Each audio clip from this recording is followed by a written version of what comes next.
नमस्कार दोस्तों, आज हम एक ऐसी विषय पर बात करने वाले हैं जिसकी चाहत सबको होती है, चाहे बड़ा हो या छोटा, अमीर हो या गरीब, सब चाहते हैं इसके बारे में जानना। तो चलिए इस बारे में जानते हैं वो क्या है। वो है हमारे भविष्य की जानकारी। अगर आपकी जिंदगी में क्या होने वाला है पहले से पता चल जाए तो क्या करेंगे? क्या ये संभव है? और ये संभव है तो कैसे? चलिए जानते हैं। ये चीजें ध्यान के माध्यम से संभव हो जाता है। कभी क्या आपने महसूस किया है कि कोई घटना घटने से पहले ही आपको उसका आभास हो गया था, जैसे किसी ने भीतर से कहा हो ये होने वाला है? क्या ये सिर्फ संयोग है या फिर कोई ऐसी शक्ति जो भविष्य की झलक दिखा सकती है? प्राचीन योगी कहते हैं, जब मन पूर्ण शांति में होता है तो समय की सीमाएं टूट जाती हैं। भविष्य, वर्तमान और भूत सब एक साथ दिखने लगते हैं।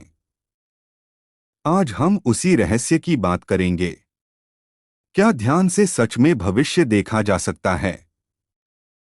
वो रहस्य जिसे जानकर आपकी चेतना हमेशा के लिए बदल सकती है। कभी आपने महसूस किया है कि कुछ घटने से पहले ही आपको उसका एहसास हो गया, जैसे किसी ने भीतर से कहा हो ये होने वाला है? क्या यह सिर्फ संयोग होता है या फिर कोई छिपी हुई शक्ति? आज हम बात करेंगे, क्या ध्यान से भविष्य देखा जा सकता है? वो रहस्य जो हजारों साल से योगियों ने अपने भीतर छिपा रखा था। कहते हैं जब मन पूरी तरह शांत होता है तब समय की सीमाएं टूट जाती हैं। भूत, वर्तमान और भविष्य तीनों एक साथ दिखाई देने लगते हैं। यही है तीसरी आंख का जागरण, अंतर्दृष्टि का चमत्कार। योग ग्रंथों में इसे आज्ञा चक्र कहा गया है। यह वह बिंदु है जहां विचार समाप्त होते हैं और चेतना की शुरुआत होती है। जब यह चक्र सक्रिय होता है तब मनुष्य सामान्य से परे देख सकता है। भविष्य की झलक, आने वाले समय की ऊर्जा, सब कुछ अनुभव कर सकता है। महर्षि पतंजलि ने अपने योग सूत्रों में लिखा, धारणाया पर चित्तस्य एकतांता से भवति दिव्य दृष्टि। अर्थात जब मन एकाग्र हो जाता है तो दिव्य दृष्टि प्रकट होती है।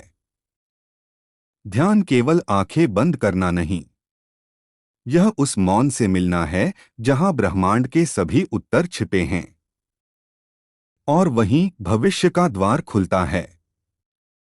कई साधकों ने बताया कि गहरे ध्यान में उन्होंने ऐसी घटनाएं देखी जो बाद में सच साबित हुई। किसी ने किसी दुर्घटना की झलक देखी, किसी ने किसी व्यक्ति की विदाई। पर ध्यान रखना, ये कल्पना नहीं होती, ये सूक्ष्म चेतना का संकेत होता है। तीसरी आंख शरीर की नहीं, चेतना की आंख है। जब व्यक्ति अहंकार, भय और आसक्ति से मुक्त होता है तो यह आंख स्वतः खुल जाती है।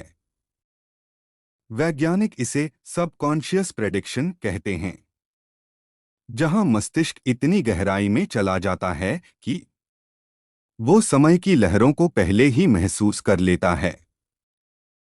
परंतु योग कहता है, यह मस्तिष्क नहीं, आत्मा की अनुभूति है, जो देखने वाला नहीं बल्कि साक्षी बन जाता है।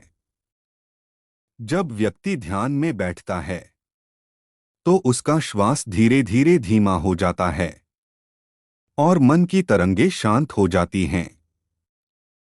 उस अवस्था में ब्रह्मांड की सूक्ष्म तरंगें उससे जुड़ने लगती हैं। वहीं से शुरू होता है भविष्य दर्शन का अनुभव। क्या आप जानते हैं, तिब्बती भिक्षु और भारतीय सिद्ध योगी ध्यान की उस अवस्था में जाते हैं जहां समय रुक जाता है।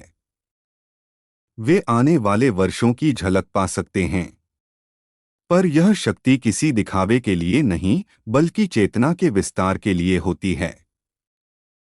परंतु हर व्यक्ति भविष्य नहीं देख सकता, क्योंकि भविष्य देखने से पहले उसे स्वयं को देखना पड़ता है। अपने भीतर की अंधकार को, अपने भय को, अपने मोह को। जब वह सब समाप्त होता है तभी प्रकाश प्रकट होता है। कहते हैं, जो स्वयं को जान लेता है वो भविष्य को भी जान लेता है, क्योंकि भविष्य बाहर नहीं, हमारे भीतर ही लिखा है। हर कर्म, हर विचार, हर भावना भविष्य की दिशा तय करती है। ध्यान हमें उस स्तर पर ले जाता है जहां हम अपने विचारों को उनके जन्म से पहले पकड़ सकते हैं। यही ध्यान की सबसे बड़ी शक्ति है। कुछ साधक कहते हैं कि जब वे ध्यान में बैठते हैं तो अचानक कोई दृश्य सामने आता है, कोई स्थान, कोई चेहरा या कोई आवाज, और कुछ दिनों बाद वही घटता है। यह आज्ञा चक्र की स्पंदन शक्ति का परिणाम है। पर याद रखिए, तीसरी आंख का अर्थ चमत्कार नहीं, समझ है। यह भविष्य बताने का साधन नहीं, बल्कि वर्तमान को गहराई से देखने की कला है। जब आप ध्यान में उतरते हैं तो आप समय को रेखा नहीं, एक वृत्त के रूप में देखने लगते हैं, जहां सब कुछ एक साथ मौजूद है। बस दृष्टि चाहिए पहचानने की। भविष्य कोई अलग सत्य नहीं, यह उसी क्षण जन्म ले रहा होता है जिसमें आप अभी हैं। आपके विचार, आपकी भावना, यही कल की वास्तविकता बनती है। तो अगर आप सच में भविष्य देखना चाहते हैं तो उसे बदलने की शक्ति भी आपके पास है, क्योंकि ध्यान आपको अपने भाग्य का निर्माता बना देता है। तीसरी आंख को खोलने का मतलब किसी अलौकिक शक्ति को पाना नहीं, बल्कि उस स्व को पहचानना है जो सदा से सब कुछ देख रहा है। ध्यान आपको भविष्य नहीं दिखाता, वह आपको देखने वाला बना देता है, जो सब कुछ देखता है पर उससे बंधा नहीं रहता। तो अब जब अगली बार आप ध्यान में बैठें तो किसी शक्ति को पाने की इच्छा मत रखिए, बस मौन में डूब जाइए, क्योंकि वहीं पर वह भविष्य छिपा है जिसकी झलक पाने के लिए मनुष्य सदियों से भटक रहा है। ध्यान कीजिए, महसूस कीजिए, और शायद एक दिन आप भी समय के परे देख पाए। भविष्य को जानने से बड़ा चमत्कार वर्तमान में जागना है। ध्यान आपको भविष्य नहीं दिखाता, वह आपको देखने वाला बना देता है, जो जानता है कि भविष्य कोई अलग सत्य नहीं, बल्कि वही है जो हम आज सोचते और जीते हैं। तीसरी आंख का खुलना कोई जादू नहीं, वह आत्मा का जागरण है, जहां आप अपने भीतर के समय को पहचानते हैं। तो जब अगली बार ध्यान में बैठें, भविष्य देखने की कोशिश मत कीजिए, बस वर्तमान में डूब जाइए, क्योंकि वहीं छिपा है वह भविष्य जिसे आप खोज रहे हैं। जो स्वयं को देख लेता है वही आने वाले कल को बदल देता है।